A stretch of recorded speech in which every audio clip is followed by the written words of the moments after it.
అందరికీ నమస్కారం. మీరు చూస్తున్న చాణక్య తెలుగు మీడియా. 2024 సార్వత్రిక ఎన్నికలు నామినేషన్ ఘట్టం ప్రారంభమైంది.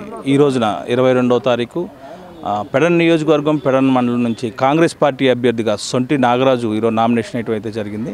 సొంటి నాగరాజు మనతో ఉన్నారు, అడిగి తెలుసుకునే ప్రయత్నం చేద్దాం. నామినేషన్ వేసిన తర్వాత కార్యాచరణ ఎలా ఉండబోతుంది అన్న విషయం. నమస్తే అండి. నమస్తే సార్. ఎలా ఉంది? నామినేషన్ వేశారు, మరి ఏ వ్యూహంతో మీరు ముందుకు వెళ్ళబోతున్నారు కాంగ్రెస్ పార్టీ తరఫున?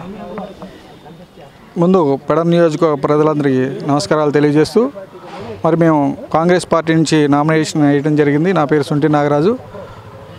గతం నుంచి మరి ఎస్సీ ఎస్టీ బీసీ మైనార్టీల ఉద్యమాల్లో మేము ముందున్నాం.